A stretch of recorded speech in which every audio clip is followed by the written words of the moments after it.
yo le pregunté incluso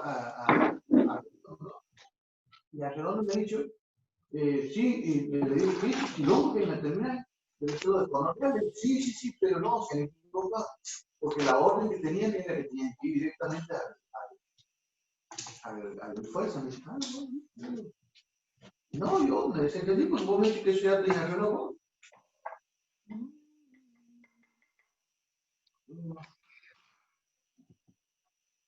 Fíjate, sí. A ver, lo que vos le digas, si vos le dices, este va para allá, este va para allá, vos le digas, ellos van a ejecutar. Si no le han dicho nada, ellos van a ejecutar solo. Si vos le vas a línea, ellos lo van a mandar por el tuyo.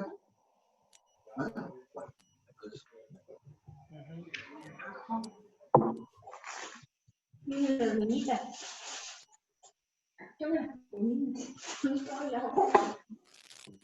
La moneda de la lengua. Ajá. Hola, buenas tardes, ¿cómo les va?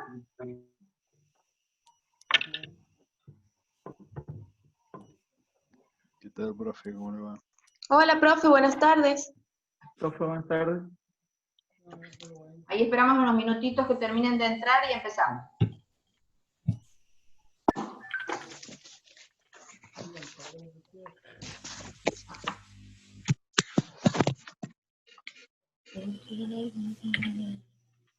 He puesto que las clases empezaban a las 20:15, porque pensé que me iba a demorar un ratito más, pero ya estamos listos, así que vayan entrando.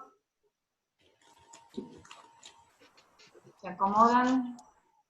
La clase de hoy creo que es importante porque es como ya una integración de todos los metabolismos que han ido viendo, así que si es que ya los han visto a todos, van a ver que con esto les va a servir como para repasar y para fijar.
Profe, ¿me puede permitir grabar la clase?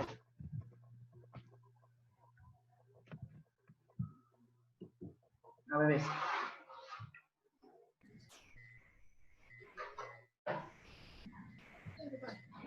A ver. También, profe, puede ser. ¿Alguien quiere grabar?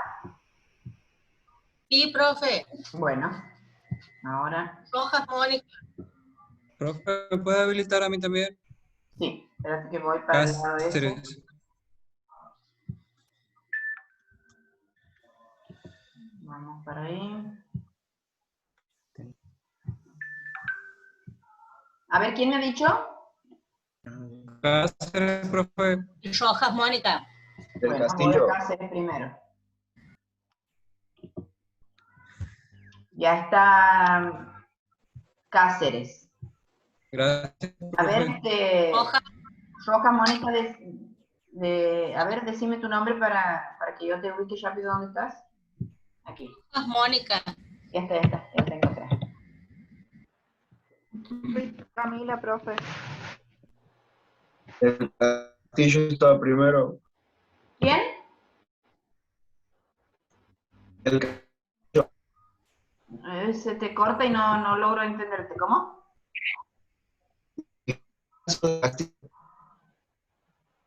¿No? Levántame la manito para que te vean en el chat.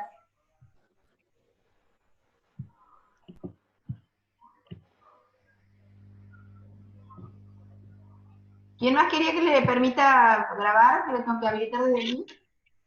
Chocolate. Chocolate. Bien, ahí entendí.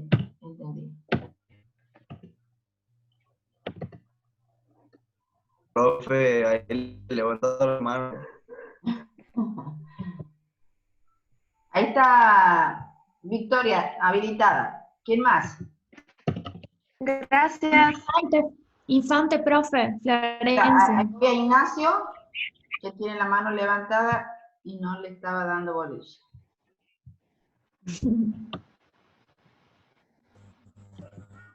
Listo, Ignacio. Camila, profe. Infante, Florencia, profe. Infante, Florencia, ahí te estoy viendo. Listo, Florencia. Gracias, profe. ¿Quién más? ¿Quién? Navelino. Navelino. Héctor. ¿Cómo andamos? Listo, Héctor. Sí, ¿quién más me dice? Gracias, profe. Camila. Ahí sí que no te he entendido.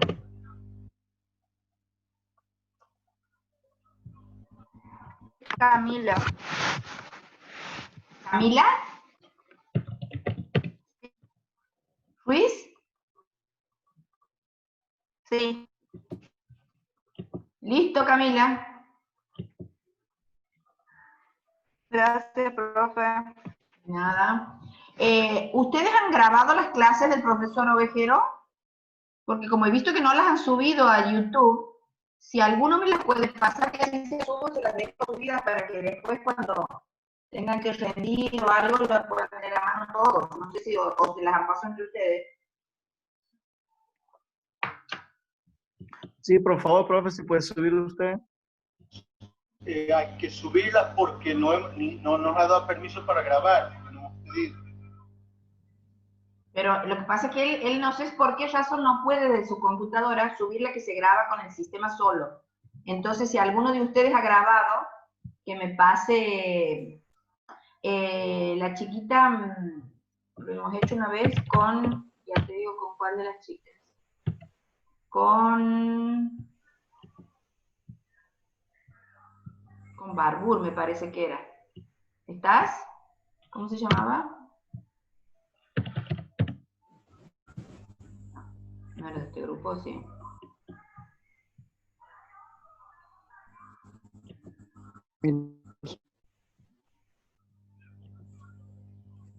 Bueno, ahí veo que siguen entrando. Doctora, Sí. el promedio que es necesario con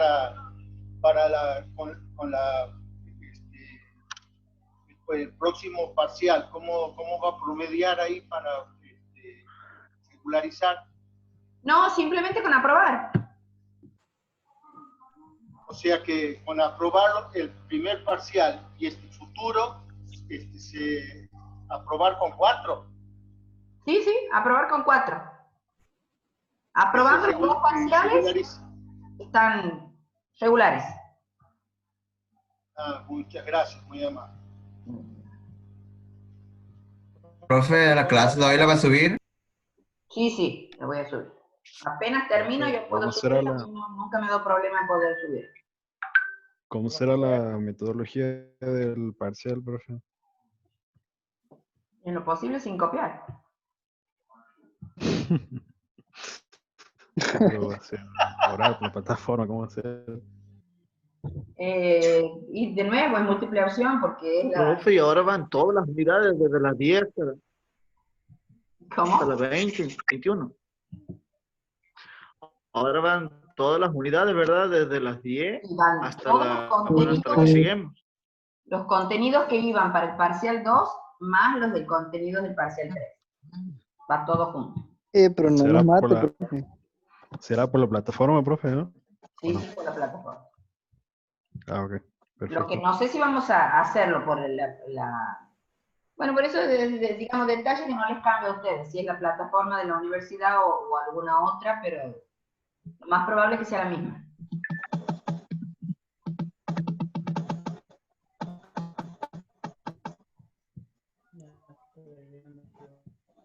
Bueno, a ver. A ver cuántos estamos, 65. Sí, faltan 2 minutitos para las 1:15, que después de que empezábamos.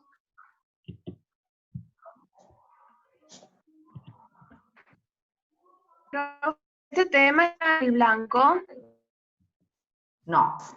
Este tema tiene un apunte aparte que está subido al aula como se llama interrelaciones metabólicas, y al PowerPoint le hemos puesto interacciones metabólicas, nada más que para que lo puedan diferenciar, pero es lo mismo. Es un apunte distinto. Esto es como el resumen de todos los metabolismos. Cómo los vamos a asociar, cómo los vamos a mezclar, cómo vamos a poder ir caminando por una vía y meternos en la otra. Eso es esta clase. Para ver qué interesante porque... Profe, sí. profe, Sí, te y escucho. la unidad que tiene el blanco de intermediarios metabólicos, creo que ¿se puede estudiar de ahí o no? Los intermediarios metabólicos es parte del camino metabólico de alguna vía. Ahora No, no, ahora vas a ver que esto había una unidad. no es el mismo enfoque.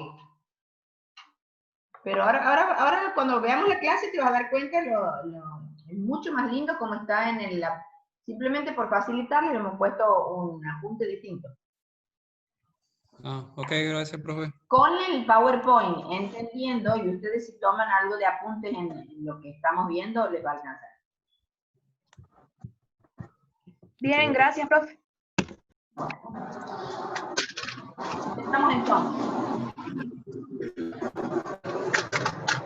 Pongan en silencio sus micrófonos, así no nos incomodamos. Y empezamos.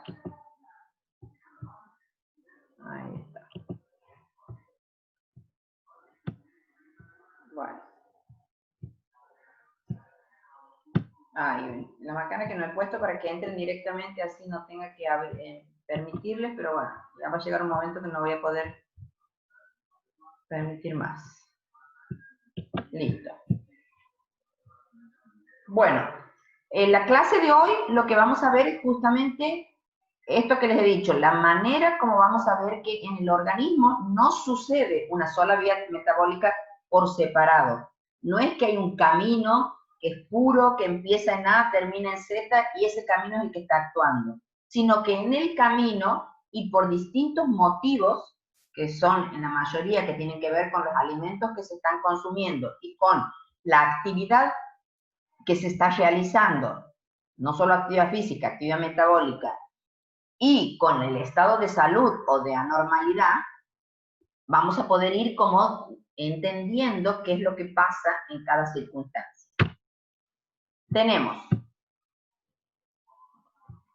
como para resumir y entender que los caminos metabólicos los podíamos dividir en dos partes, y eran los que sintetizaban y los que destruían un compuesto. Pero los podíamos, digamos, asociar, porque siempre en el medio podía haber un metabolito en común, y esos metabolitos intermedios podían participar o ser parte de más de una vía. Entonces eso era interesante saber cómo se llegaba a esa vía para saber cuál es la que estaba activada y cuál es la que estaba frenada.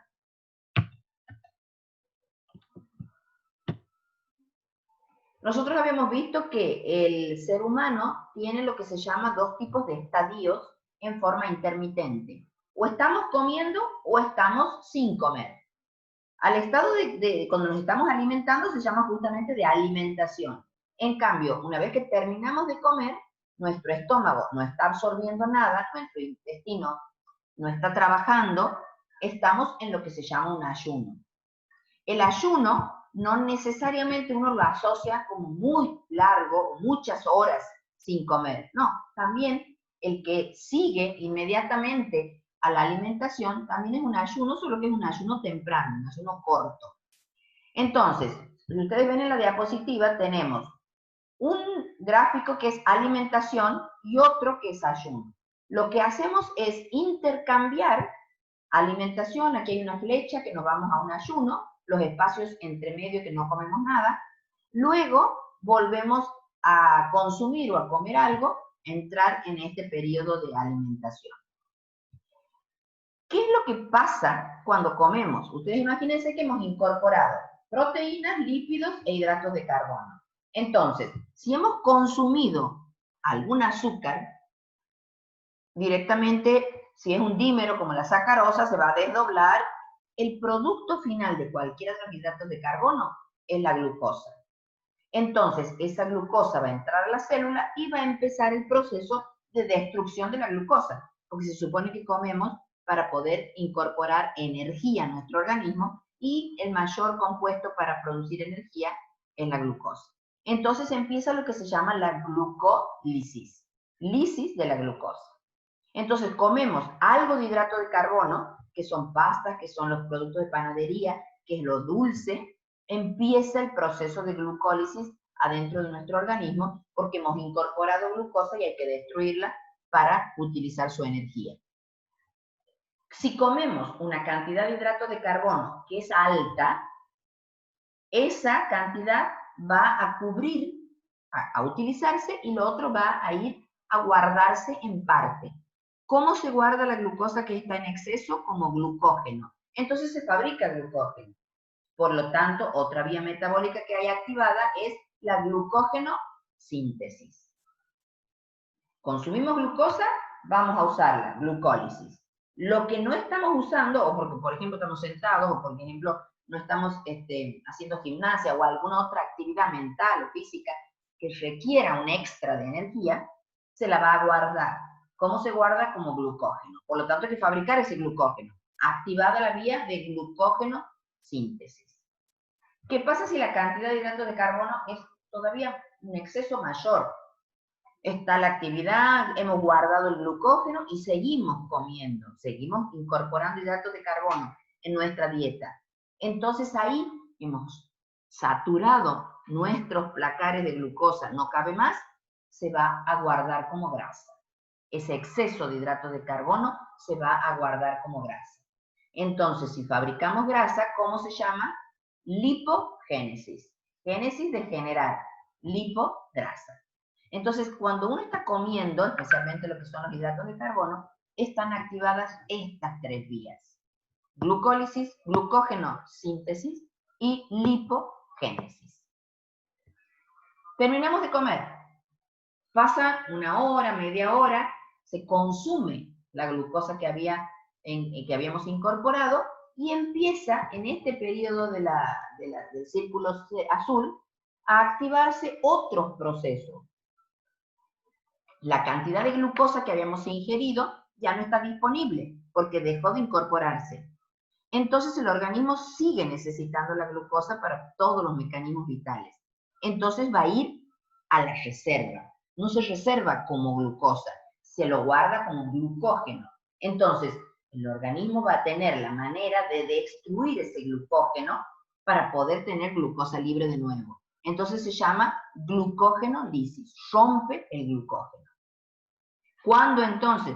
Cuando seguimos en actividad física y necesitamos la glucosa y hemos dejado de comer. No hay un aporte desde el exterior de glucosa. Entonces el organismo va a buscar la glucosa guardada. ¿Cómo se guarda la glucosa? Como glucógeno. Entonces, para transformar ese glucógeno en glucosa, lo debemos cortar. Acuérdense que el glucógeno era una macromolécula de glucosas. Necesitamos cortarlas para tener una libre disposición de esa glucosa en sangre. Entonces se activa el proceso que se llama glucógenolisis. ¿Qué pasa si la cantidad de glucógeno que hay se agota? Estamos haciendo una gimnasia fuerte, estamos haciendo una actividad que requiere mucha energía, como puede ser una actividad intelectual incluso. necesitamos más de la que había guardada. Se acabó el glucógeno. Por lo tanto, la glucogenólisis para. Entonces necesita el organismo ir a fabricar glucosa de alguna otra manera y va a las que se llaman vías alternativas. Glucógeno, gluconeogénesis, neo de nueva, de diferente. Generar glucosa por vías alternativas. Y ahí aparecen las vías gluconeogénicas, que teníamos como en el ciclo de Cori, como la de la alanina, vías alternativas para fabricar glucosa. Supongamos que también se agota esa vía. Entonces recién, en lugar de importancia, vamos a ir a romper grasa.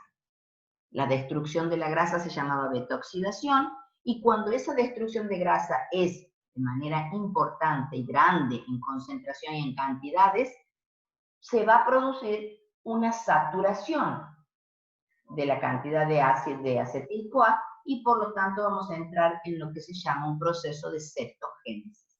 Vamos a fabricar cuerpos cetónicos por ese exceso de quemar o de destruir o de oxidar la grasa.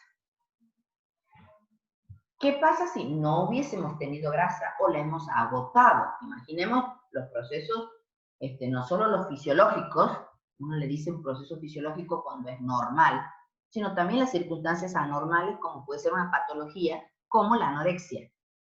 La paciente deja de comer, entonces tampoco ha tenido ya grasa que romper o que quemar, sino que va a ir a, digamos, la situación un poco más extrema, que es la de destruir proteínas. Pero el organismo siempre va a buscar de aferrarse a la vida, por lo tanto, de buscar cualquier alternativa para tener energía para poder seguir viviendo, para poder seguir manteniendo activos los procesos vitales.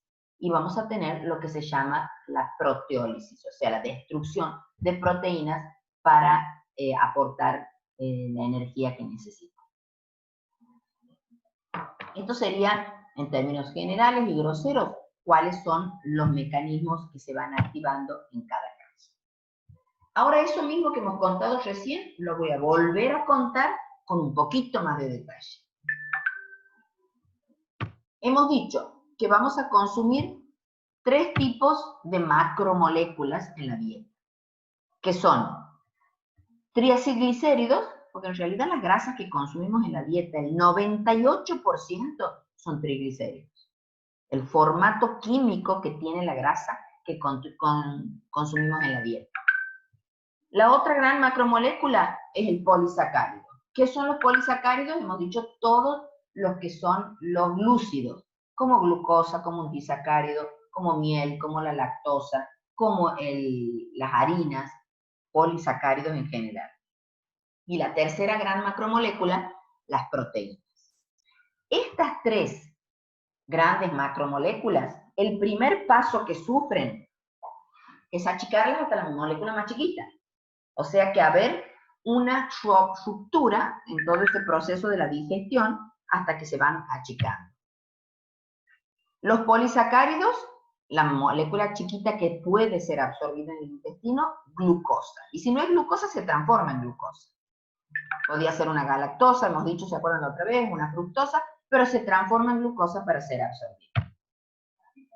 Esta glucosa lo que va a hacer es entrar en el proceso de la glucólisis, como hemos dicho. Esa glucólisis, acuérdense que la glucosa era una molécula de 6 átomos de carbono que a través del proceso de la glucólisis se va a destruir en 2 de 3. Esa de 3 se llama piruvato. 2 moléculas de piruvato. Esa de piruvato que tenía 3 átomos de carbono va a perder una y se va a transformar en acetil-CoA. Ese acetil-CoA, después de la decarboxilación oxidativa, es la que entra en el ciclo de Krebs, o en el ciclo del ácido cítrico, o en el ciclo del ácido tricarboxílico, de manera que después de entrar en el ciclo de Krebs, transforma todos sus componentes en lo que finalmente la cadena respiratoria que se transforma en el ATP, dióxido y agua. ¿Qué le pasó a las grasas una vez que han sido incorporadas al organismo? Los triglicéridos eran una cadena de 3 átomos de carbono llamada glicerol con 3 ácidos grasos en forma de ésteres unidos a ese glicerol. Entonces, ese glicerol, el triglicérido se va a destruir formando glicerol y ácidos grasos. Ese glicerol, que tiene 3 átomos de carbono, se puede interconvertir y transformar en el piruvato. Por lo tanto, ahí tenemos una convergencia de las vías metabólicas. Va a pasar, porque es el pedacito de hidratos de carbono que tiene el triglicérido, a formar o a transformarse en el piruvato y poder seguir el camino metabólico que venía aquí de la glucosa. Este glicerol entra como piruvato y puede seguir este camino igual que el resto. Los ácidos grasos, como hemos visto, eran cadenas largas en la que, a través de un proceso que se llamaba beta-oxidación, podían ser cortados de a pares en moléculas pequeñas de 2 átomos de carbono, que es el acetil-CoA. Entonces también puede entrar por aquí y luego entrar, por ejemplo, al ciclo de Krebs o del ácido tricarboxílico. ¿Qué le pasaba a las proteínas? Las proteínas, la molécula más chiquitita o la monomérica es los aminoácidos. Esos aminoácidos, hemos visto que hay 21 aminoácidos diferentes, tienen estructuras químicas un poco diferentes, un poco distintas. Entonces, esos aminoácidos, de acuerdo a su estructura química, van a entrar o se van a unir, o como dice esta diapositiva, van a converger en distintos puntos de los otros metabolismos. Por ejemplo, esto como que lo señalo aquí, alanina, cisteína, glicina, que son cadenas no aromáticas, van a poder entrar a la altura del piruvato. Estos otros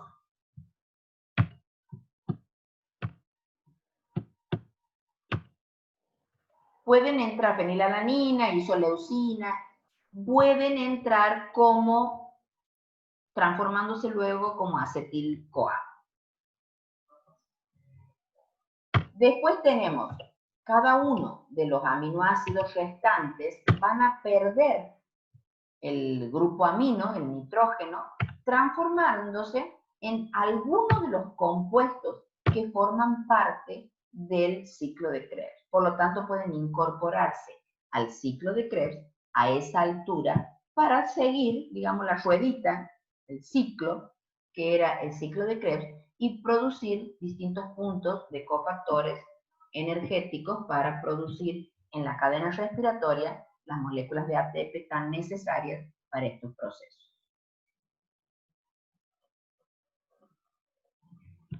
Disculpen un segundito que contesto un mensaje.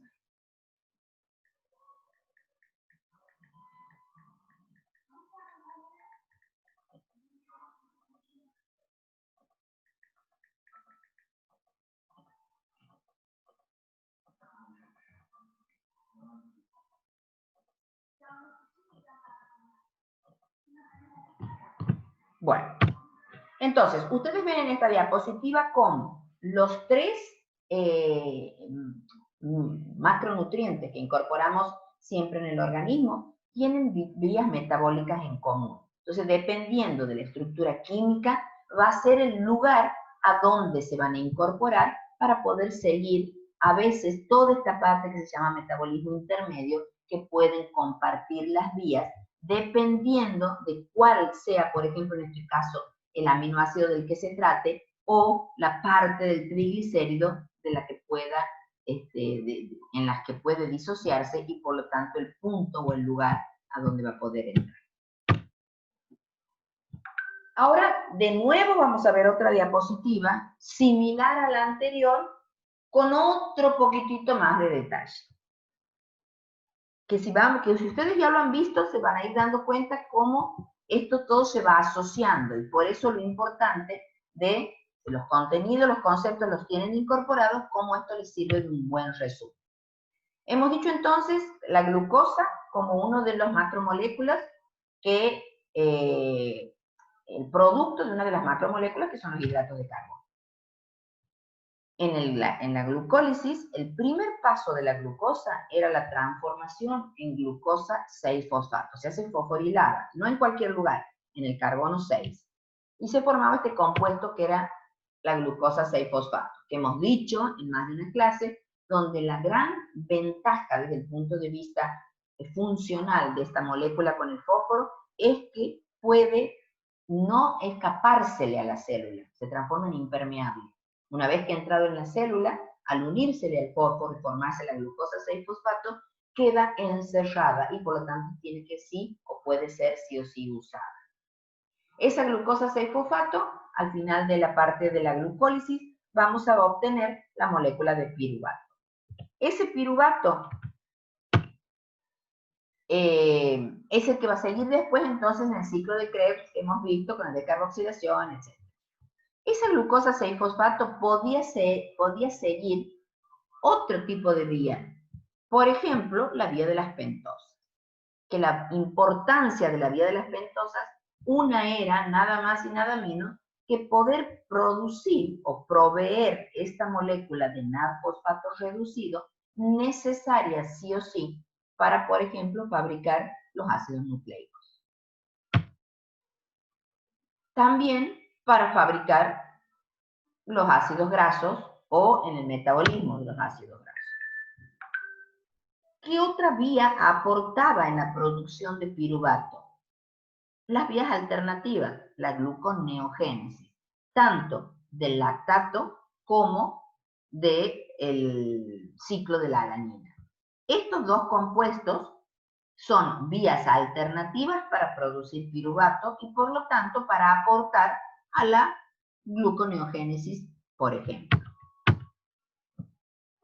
Los triglicéridos, hemos dicho entonces que se dividían en sus dos componentes principales, que son el glicerol y el ácido, o los ácidos grasos. Este piruvato entonces, hemos dicho que por la decarboxilación oxidativa, la pérdida del dióxido de carbono, se transformaba en el acetil-CoA. Este tenía 3 átomos de carbono, perdía 1, se transformaba en esta molécula que es de 2 átomos de carbono.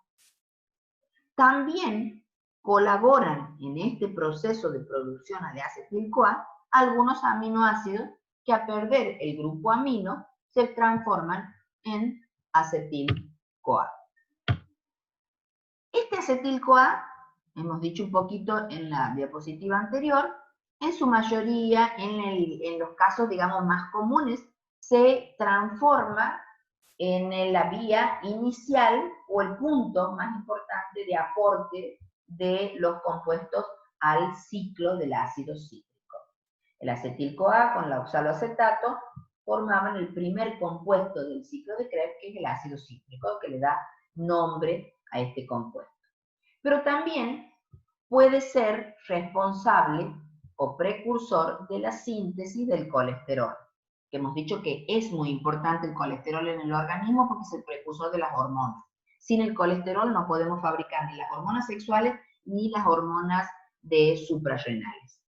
Por otro lado, la producción de acetil-CoA también está formada o generada a partir de la degradación de los ácidos grasos, que es lo que le llamamos, miren que esta flechita está en orientación hacia aquí, que le llamamos la beta-oxidación. Pero en el caso de que la ingesta sea alta de glucosa, lo que va a estar activada es el camino inverso, fabricar grasa a partir del acetil-CoA, producto de un exceso de glucosa. Cuando esta cantidad de acetil-CoA era muy alta, el camino metabólico también podía ser la producción de cuerpos cetónicos. Los cuerpos cetónicos son un tipo de compuestos que puede ser tóxico en un tiempo sostenido, si durante mucho tiempo se fabrican ellos. Pero digamos, en determinadas circunstancias y por tiempos cortos, las células del cerebro, que serían las que se pueden deteriorar y generar una alteración fisiológica en el organismo, pueden utilizarlo como fuentes de energía, lo cual es una ventaja evolutiva. Entonces, todos los compuestos que forman parte de este ciclo de Krebs son citrato, isocitrato, oxalosuccinato, alfa-cetoglutarato, el fumarato, succinato, malato y después el oxaloacetato, y de esa manera hemos completado el ciclo de Krebs.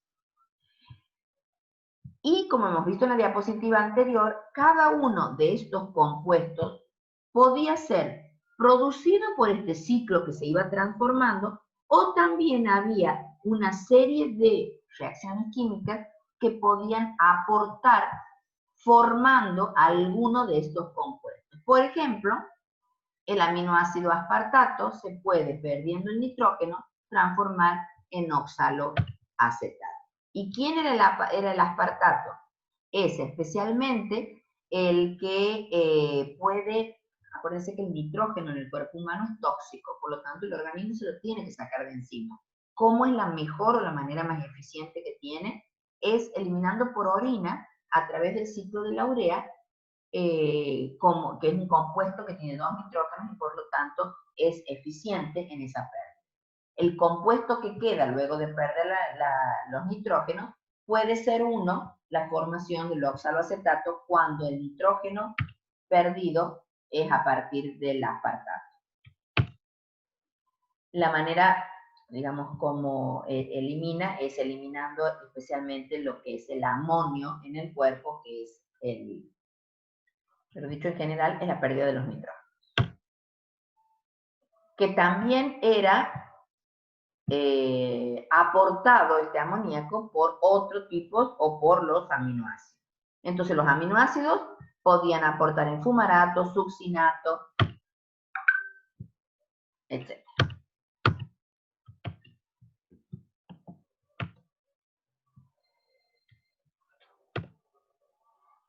Y ahora vemos este cuadrito que parece muy engorroso, pero no lo es, y es un poco el resumen de lo que hemos dicho en las tres diapositivas anteriores. ¿Qué tenemos aquí? Proteínas, polisacáridos, lípidos, las 3 macromoléculas que incorporamos en nuestra dieta. Empecemos por los polisacáridos, que es como la más, no digo la más fácil, pero como es la más común, por ahí es la más fácil, más fácil visibilizarla. Hemos dicho entonces que los polisacáridos que consumimos en la dieta, que pueden ser una pasta, pueden ser un pan, pueden ser fideos, los vamos a achicar, a transformar en el monosacárido, que era la glucosa. Entonces, esa glucosa va a entrar en podía ser, digamos, la glucosa, podía ser el glucógeno también. Entonces, en los dos casos, en la degradación se llama glucogénesis, si la vamos a fabricar a partir de los glucosas hacia arriba, o si es la degradación, puede ser, por ejemplo, el glucógeno lisis. Y vamos a llegar a la glucosa. La glucosa, a través del proceso que se llama, hacia abajo, el producir el ácido pirúvico, glucólisis. En cambio, el inverso, cuando partimos de ácido pirúvico hasta glucosa, se llama gluconeogénesis. El ácido pirúvico se transforma por la decarboxilación oxidativa, aquí está el nombre, en acetil-CoA. Y como acetil-CoA entraba al ciclo de Krebs. En este cuadrito vemos que están en celeste todas las vías catabólicas de destrucción y verde todas las vías de síntesis anabólicas. Entonces vamos a ver que casi en todos los pasos tenemos un nombre para una vía catabólica y un nombre para una vía anabólica, donde una es de síntesis, una es de destrucción y no necesariamente son reversibles, porque que sean o no reversibles implica que participa la misma enzima. Cuando participa una diferente, el proceso no es reversible, pero no quiere decir que no se dé. Entonces, después del ciclo de Krebs, estos van al transporte de electrones a la cadena respiratoria para formar las moléculas de ATP hasta la producción de dióxido y agua. ¿Qué le pasa a las proteínas? Incorporamos las proteínas en la dieta como una proteína grande, como puede ser la carne, como puede ser una nueces, como muchos compuestos que puedan tener proteínas. Esas proteínas las vamos a destruir, las tenemos que achicar. por lo tanto se llama proteólisis. Proteólisis. Destruir la proteína. ¿A qué? Al monómero, que es el aminoácido. Si el camino fuese a la inversa, vamos a partir de los aminoácidos formar una proteína, estamos sintetizando, por lo tanto es biosíntesis de proteínas. Cuando tenemos esos aminoácidos, ¿qué hemos dicho? Pierden su amoníaco. ¿Cómo? O lo pierden directamente, que es una desaminación, des es el sufijo de pérdida, o se lo pasan a otro, y eso es transaminación. En los dos casos van a fabricar compuestos que pueden entrar al ciclo de Krebs para continuar este ciclo de producción de aminoácidos. Entonces, la desaminación es un proceso de destrucción, pierde un pedazo de la molécula. En cambio, la transaminación, como se la pasa a otro, hay uno que se sintetiza a costa de una parte de la molécula que pierde. Por eso está en verde la transaminación y en celeste la desaminación. Vamos a la parte de los lípidos. Los lípidos los podemos o consumir como lípidos o fabricar como lípidos. Veamos qué pasa si los incorporamos en la dieta. Hemos comido un aceite, que es un lípido. Esos aceites que son de cadenas largas, lo que vamos a hacer, en general, hemos dicho que el 98% los consumimos como un triglicérido. Y el triglicérido hay que cortarlo hasta obtener la molécula más pequeña, que son los ácidos grasos. Esos ácidos grasos, cuando rompemos los lípidos para fabricar ácidos grasos, se llama lipólisis. ¿En qué vamos a degradar o cómo vamos a cortar estos lípidos? Dos moléculas, ácidos grasos y glicerol. Lo que dice aquí, ácidos grasos y glicerol. Si lo que hubiésemos hecho es fabricar un lípido, por ejemplo, cuando hemos dicho que comíamos mucho polisacárido, hacía todo este caminito, llegábamos aquí que teníamos mucho acetil-CoA y vamos a fabricar lípidos, lo que está activada es la lipogénesis. Este camino, desde el acetil-CoA hasta el ácido graso, si vamos a fabricar la vía, es la biosíntesis de ácidos grasos. En cambio, si el ácido graso lo vamos a degradar y cortar para formar acetil-CoA, es una vía de destrucción, se llama beta-oxidación. Ven cómo en todos se va relacionando y todos los procesos tienen una vía para ir y una para volver. Lo que es importante entender, o debería ser importante, que ustedes sepan cuándo sucede metabólicamente una vía y cuándo sucede la opuesta. Ahora vamos a tratar de entender o de ver qué pasa en el organismo cuando, digamos, con lo que hemos dicho antes, cuando comemos, cuando dejamos de comer y cuando pasa mucho tiempo sin que hayamos comido nada. A ver, aquí no se ve la parte de arriba, voy a correr. Se llama nutrición normal a todo el periodo de alimentación normal. Ustedes saben que las conductas de alimentación tienen que ver con la cultura de cada uno. Hay países donde se come más veces, hay lugares donde se come más espaciado. Por ejemplo, nosotros tenemos el desayuno, el almuerzo, la merienda, que muchos no la hacen, y la cena. Hay países donde el desayuno es más fuerte, el almuerzo prácticamente no está, y se cena temprano. O sea, la cantidad de horas entre medio de las comidas varía de acuerdo a las características culturales o a las costumbres de cada zona. Así como hay lugares donde comen con más frecuencia, como por ejemplo en España, a media mañana se hace lo que se llama las tapas, y la gente come con periodos más cortos de ayuno. Entonces, se le va a llamar ayuno normal al periodo que es mientras uno está incorporando los nutrientes. Por lo tanto, si estamos incorporando los nutrientes por la boca, está haciendo la digestión en el estómago, se están incorporando a nivel del intestino. Apenas terminamos de comer, deja de captarse los nutrientes a nivel del intestino, se llama ayuno temprano. O sea que son más o menos entre las 4 horas y hasta las 12 horas después que se ha recibido un alimento. A eso se le llama ayuno temprano, que es fisiológico y que depende de cada uno. En cambio, un ayuno prolongado ya no es fisiológico, es o por enfermedad o por alguna situación rara como puede ser pasar hambre, o voluntario cuando se está en una dieta. Pero no se recibe absolutamente ningún nutriente en el intestino después de hasta 12 horas o de 12 horas en adelante después de haber comido. A eso se le llama un ayuno prolongado.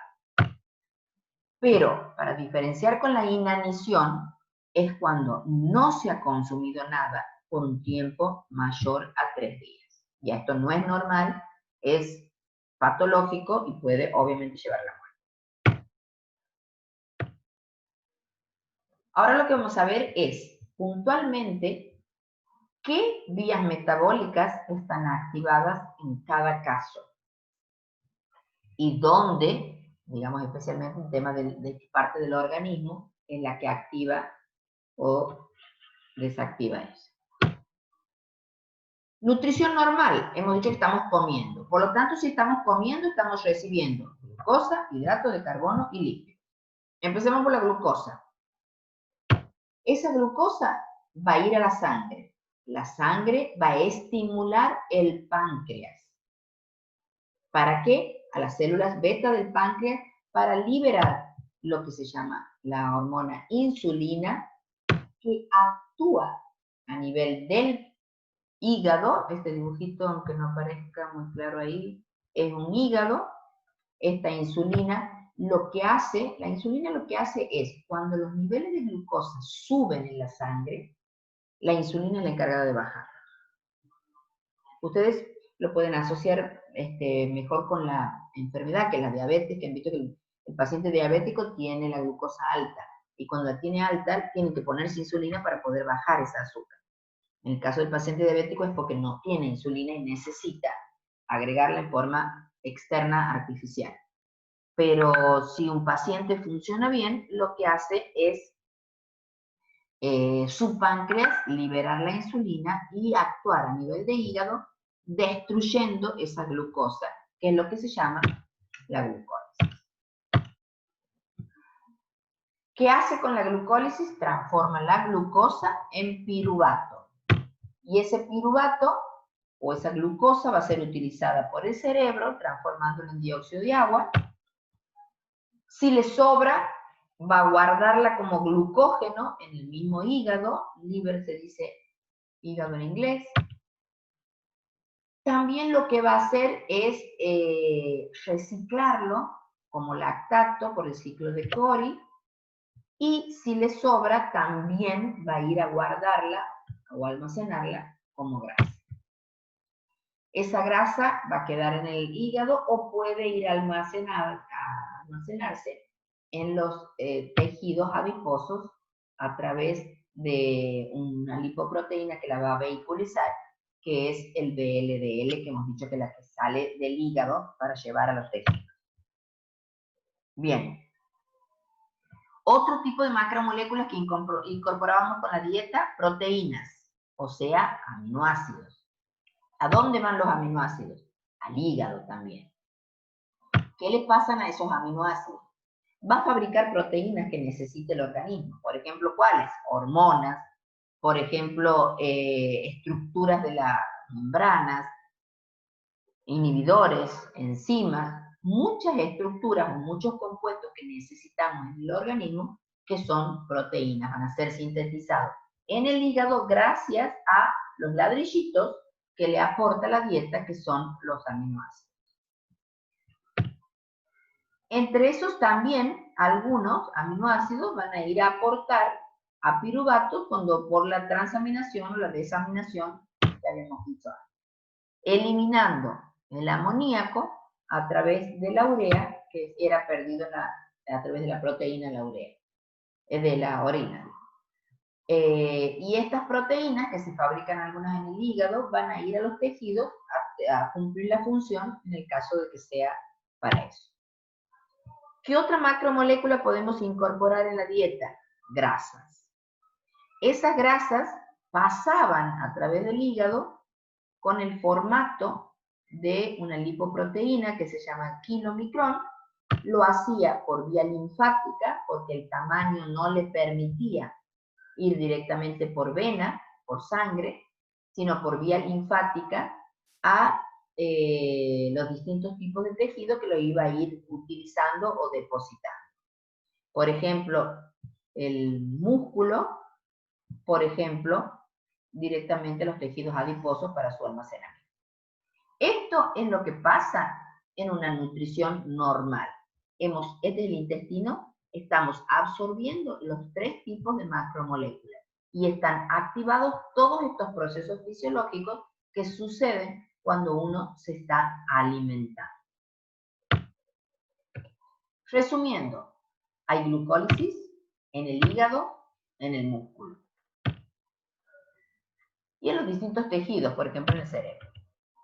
Hay glucógenogénesis, sobra la glucosa, por lo tanto se va a almacenar. Hay glucógenogénesis. ¿En dónde? En el hígado. ¿Dónde más? Músculo. Hay lipogénesis. Si seguimos consumiendo glucosa, ya no podemos almacenar más como glucógeno, se va a depósito de grasa. ¿Dónde? En el hígado o en los tejidos adiposos. Y también hay proteogénesis, porque si estamos incorporando aminoácidos, vamos a fabricar las proteínas necesarias para el funcionamiento normal del organismo. ¿Dónde? En el hígado, y de ahí lo va a vehiculizar. Y hay ureogénesis, fabricar urea para eliminar a través de la orina el nitrógeno que es tóxico. Muy bien, ese es el primer estadio cuando estamos comiendo, que pasa en los periodos de ayuno temprano, o sea, inmediatamente después de comer. El intestino vacío, porque no está incorporando nada, hemos terminado de comer. Entonces, ¿qué le pasa a la glucosa que estaba en la sangre? Baja los niveles, porque no le estamos incorporando más. Entonces, cuando bajan los niveles de glucosa en sangre, el páncreas se activa a través de las células alfa, y estas liberan otra hormona que se llama glucagón. Ese glucagón va al hígado a activar otro camino metabólico, que es la glucógenolisis.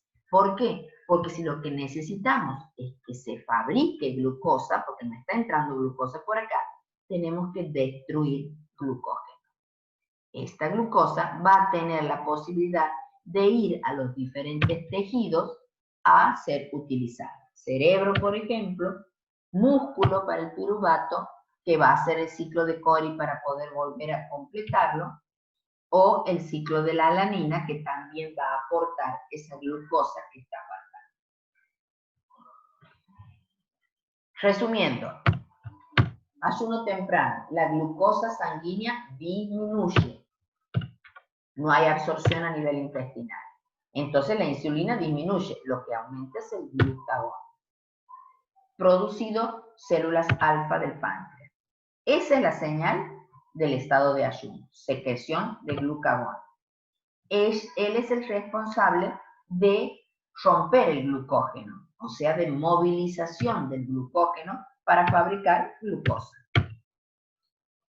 En esta situación hay muy baja utilización de aminoácidos. No los usa como fuente de energía, sino que va a buscar la glucosa guardada como glucógeno.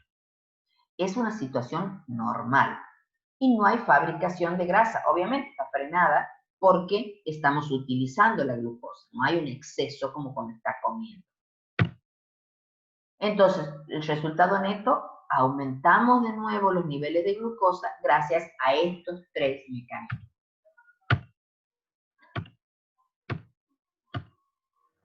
Activado el ciclo de Cori, el ciclo de la fenilalanina, o de la alanina, perdón, y la síntesis de gluconeogénesis.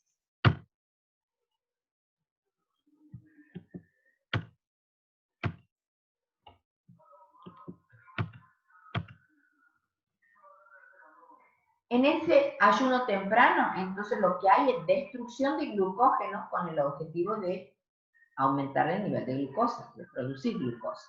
Y la gluconeogénesis. O sea, cualquier mecanismo que podamos aumentar la producción de glucosa es lo que sucede en el ayuno temprano.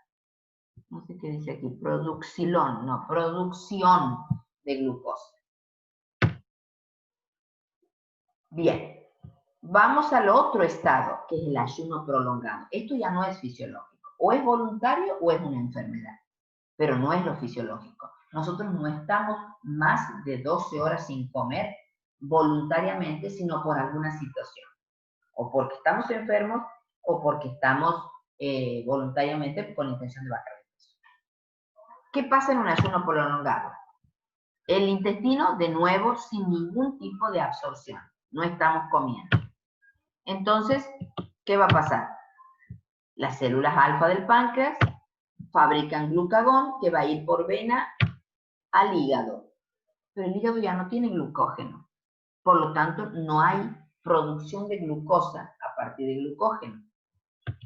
Entonces, necesita ir a utilizar otras fuentes de energía, otras fuentes de glucosa. Por ejemplo,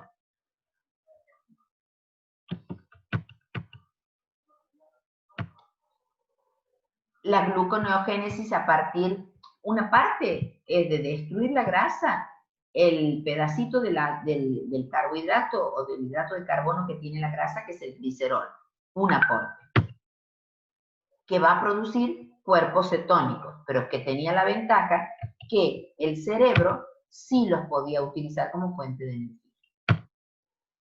Y la otra producción de glucosa, hemos dicho que eran las gluconeogénesis del ciclo de la alanina o del ácido láctico del lactato. Entonces, en el ayuno prolongado, ojo, se acabó el glucógeno y lo que va a hacer empezar a utilizar a las proteínas como fuente de energía y la grasa, si es que todavía le queda, destruyendo para poder utilizar. Síntesis, resumen, ¿qué pasa en un ayuno prolongado? Gluconeogénesis de dos maneras, como lactato, como alanina, o de tres, como glicerol, porque en realidad el glicerol es una parte de la destrucción de la grasa.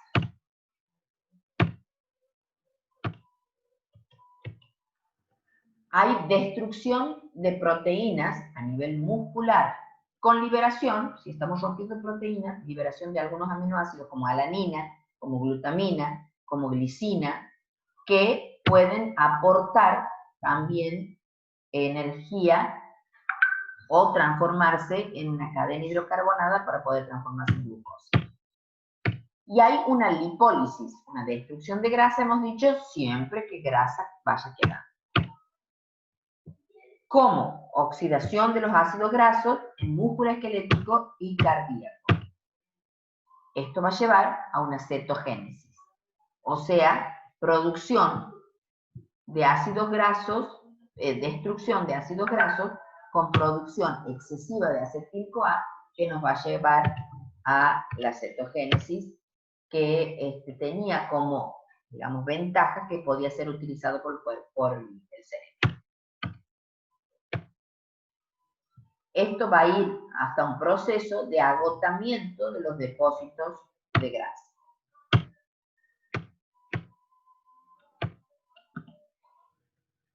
¿Dónde suceden estos caminos metabólicos del ayuno prolongado?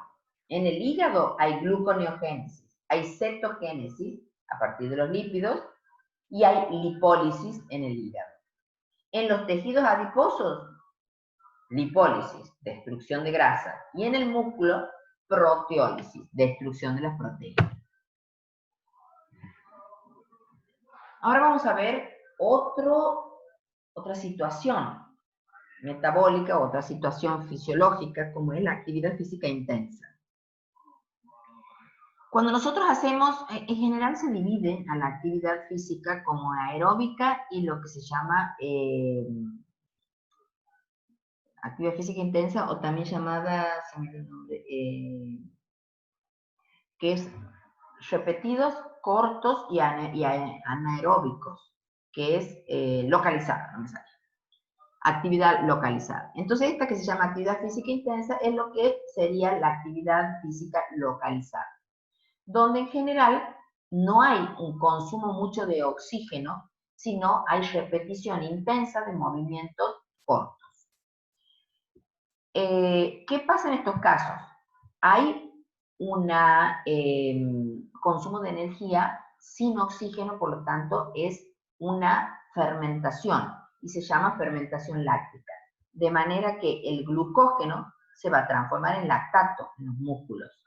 Ese lactato va a sufrir el proceso de ciclo de Cody, transformarse, el lactato va a salir a la sangre, va a ir al hígado, el hígado lo va a reciclar o transformar este lactato en glucosa, y esa glucosa puede de nuevo ser distribuida en los distintos tejidos, y en este caso, como estamos en una actividad intensa muscular, va a ser necesaria o la va a utilizar el músculo. ¿Qué pasa en los casos de obesidad? Lo de obesidad es, sin duda, una falla en el control de la ingesta.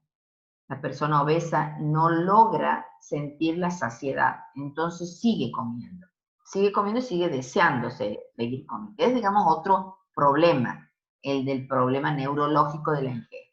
Pero ¿qué trae acarreado?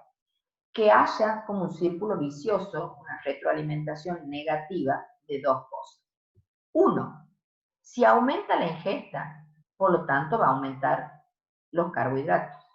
Y los carbohidratos y las grasas lo que hacen es aumentar el peso.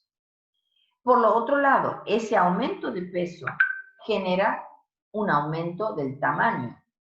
Al aumentar el tamaño, la persona se puede mover menos y hay una disminución del gasto energético, lo que le conlleva a un sedentarismo, está mucho más quieto, y también colabora con la obesidad. Esa obesidad se ha estudiado muchísimo porque la obesidad es un tema que molesta actualmente a la humanidad. Siempre hay un perfil de imagen que se quiere obtener, que tiene que ver con una delgadez, y a veces una delgadez extrema. Entonces se estudia muchísimo para ver cuáles son los factores o de qué manera se podría controlar ese exceso en la suba de peso. Y entre esos se ha comprobado que hay un compuesto que se llama leptina, donde se ha visto que estaría aumentado, por eso se habla de una hiperleptinemia, con una resistencia donde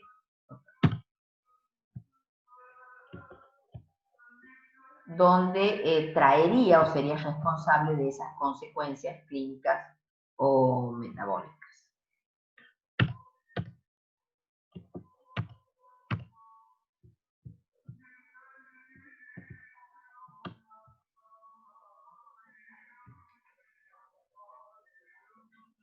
Bueno, hemos dicho entonces que una vez que consumimos los hidratos de carbono, lo vamos a utilizar como glucosa, pero va a llegar un momento que si la cantidad es innecesaria o consumimos de más, lo vamos a tener que guardar.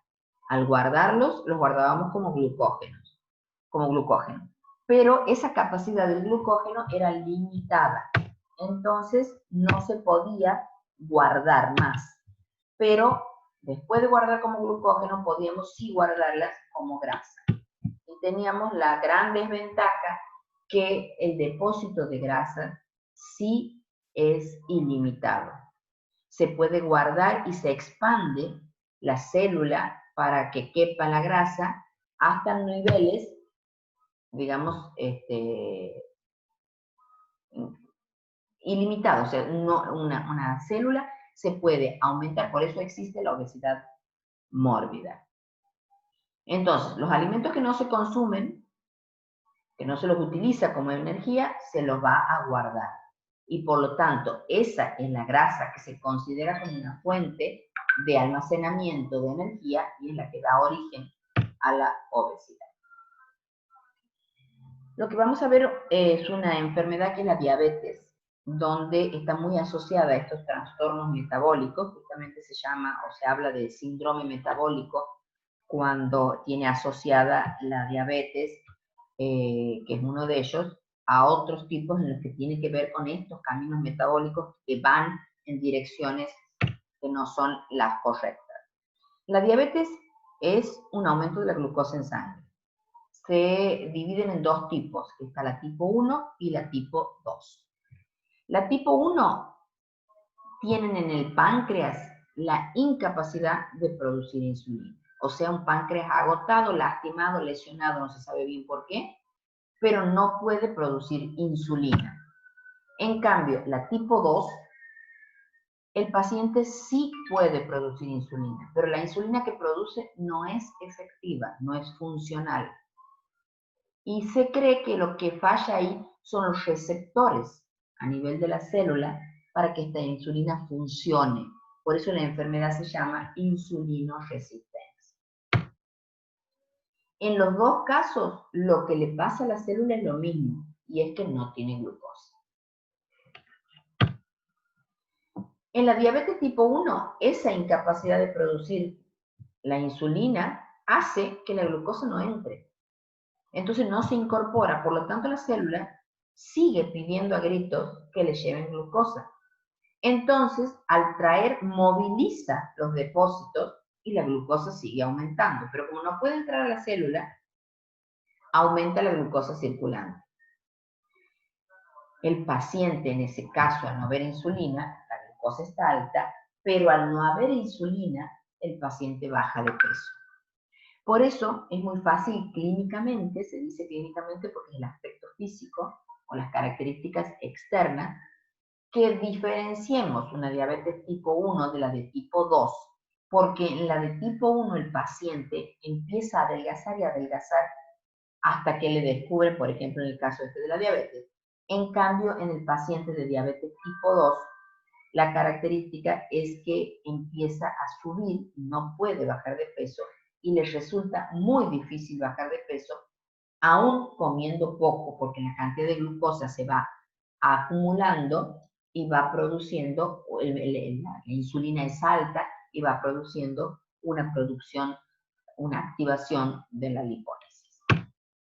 Entonces, la diabetes tipo 2, en este caso, las células beta del páncreas sí fabrican insulina, pero esa insulina no puede actuar porque los receptores de la célula no la reconocen y no le permite que la glucosa se incorpore a esa célula. Entonces, el hígado, ¿qué hace? Trata de aumentar la glucosa porque la célula dice que no tiene nada. Entonces hay una glucógenolisis para aumentar la glucosa circulante. Hay glucólisis y es lipogénico, fabrica lípidos. El tejido adiposo, donde la insulina, al no ser funcional y no poder entrar a la célula, va a ir a depósito a guardarse. Entonces va a aumentar la cantidad de grasa. Por eso la insulina alta es lipogénica y aumenta de peso y aumenta los triglicéridos. ¿Por qué sentimos hambre? Teóricamente es un mecanismo natural del organismo para cubrir nada más y nada menos que la necesidad de sobrevivir. Cubre las necesidades de los nutrientes que necesitamos para poder satisfacer o cumplir con todas las funciones biológicas, sobrevivir. Mantener las estructuras, fabricar nuestras células, fabricar nuestras hormonas, fabricar nuestras proteínas, y la función celular, y por lo tanto proveerle energía a todas esas funciones. Entonces, ¿qué hace que uno sienta hambre? Obviamente cuando uno está enfermo, no está normal, no está sano, muchas veces no siente hambre, que no es normal, porque justamente estamos diciendo que está enfermo. En cambio, si una persona es normal, necesita comer, porque si no, no podría vivir. Y una manera de que puedas mantener esas características vitales correctas es sentir hambre para que vos puedas incorporar los alimentos. ¿Qué hace que uno sienta hambre?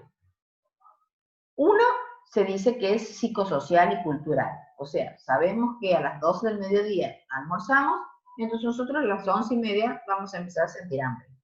La gente que en los países que no se almuerza y se le come a las 5 de la tarde y seguramente a las 4:30 empieza a sentir un hambre. El organismo está como programado por una rutina. Por otro lado, todo lo que es impacto visual o impacto de olores, de sabores, también van a generar o despertar las ganas de comer o de consumir el alimento que estamos sintiendo. También la vista, si uno ve una comida que está bien preparada, que tiene un aspecto, o que ya la asociamos, incluso podemos ver un dibujo de una pizza, y sabemos que eso es una pizza, entonces que tenemos ganas o tenemos hambre y vamos a desear a pizza, a pesar de que sea un dibujo, una foto, y no sea realmente ni un olor verdadero ni un sabor. Otra de las maneras que se cree, por qué podemos sentir hambre, se cree que el motivo es biológico, donde se pensaba, porque esto está un poco, aunque después de las operaciones del bypass gástrico se ha comprobado también que algo de certeza hay, y es que cuando el estómago está vacío, se reduce en su tamaño. Entonces, esa reducción del tamaño sería la que despierta o genera el estímulo suficiente a nivel central para que uno pueda tener hambre y, digamos, desear la comida. Por otro lado, también se cree que son los niveles de glucosa en la sangre. Cuando estos niveles de azúcar bajan, la necesidad de ingerir hace que mande una señal al cerebro y por lo tanto se te despierte el hambre. Otros, más que asociar con los niveles de glucosa, asocian con los niveles de insulina, donde se afirma que los niveles circulantes son los que van a determinar si uno tiene hambre o no. Por eso muchas veces cuando se habla del paciente insulinoresistencia, que en general tiene un nivel de insulina mucho más alto a la tarde, es el que siente más hambre a la tarde. Después hay otra teoría de Kennedy que él habla de receptores a nivel del hipotálamo que van a detectar esa elevación de los ácidos grasos y que la respuesta sería justamente el hambre. Y lo otro, que es el que le nombraba hace un rato, que es la leptina, donde esa leptina es la inhibidora de la ingesta de alimentos. Entonces, por eso muchos querrían, incluso se han hecho chicles de leptina que dice que te podrían quitar o reducir esas ganas, a veces tan desesperadas de comer. Otra situación que me parece interesante para asociarla o para que ustedes la puedan analizar es qué le pasa a las personas que tienen cáncer. Ustedes han visto que casi todo diagnóstico empieza por sospecharlo porque el paciente empieza a bajar de peso muy rápidamente y muy no selectivamente. ¿Qué es lo que pasa en este caso?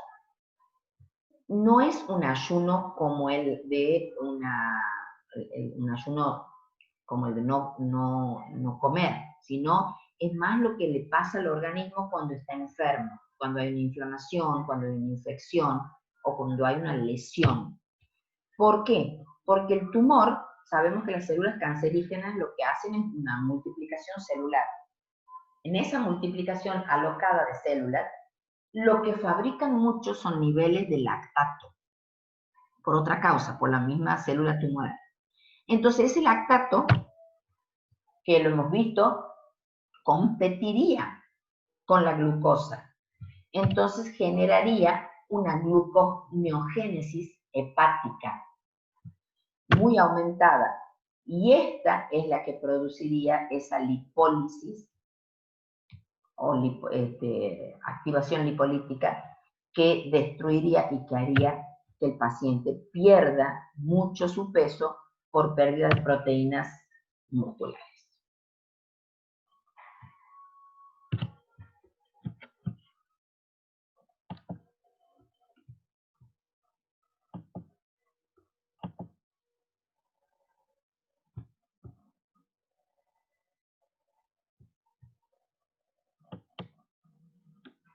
Ah, no te pierdes.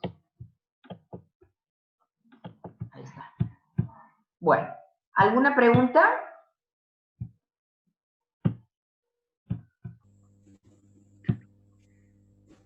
No, profe. Profe, Sí. ¿cómo aparecía en la plataforma el apunte de esta clase? Ahí se lo voy a poner junto porque es, se llama interacción, este es interacciones metabólicas y el otro es interrelaciones metabólicas, el apunte. A ver si los voy a mostrar, creo que lo tengo abierto aquí, a ver, para que le vean la cara por lo menos y de ahí se, interacciones metabólicas, no. A ver, ¿dónde tengo abierto? ¿Están muy cansados como para que empecemos la parte de hormonas o lo dejamos para mañana? Mañana a las 20 horas vamos a este, aquí les había. ¿Lo están viendo? ¿Lo ven? ¿No? No, profe. No. A ver. Ahora sí, a ver. La clase de hoy la he hecho en base a este apunte. Interrelaciones metabólicas. Incluso los dibujos y todos están tomados de aquí. Especialmente lo que hace al ayuno temprano, al ayuno prolongado, a la nutrición normal. Mañana vamos a ver hormonas, que es una unidad que también tiene que ver para el parcial. Y el jueves ven balance hidromineral y vitaminas. Que esa, digamos, es más simple porque es descriptiva, pero que también va. Bueno, entonces lo cortamos ahí, no tienen ganas de que sigamos con las hormonas, los vemos mañana a las 20 horas, nos volvemos a encontrar, yo les aviso. Bien, Bueno, profe. profe. Bueno, Nos vemos profe. mañana, que anden bien. Gracias, hasta mañana. Que ande bien. Hola.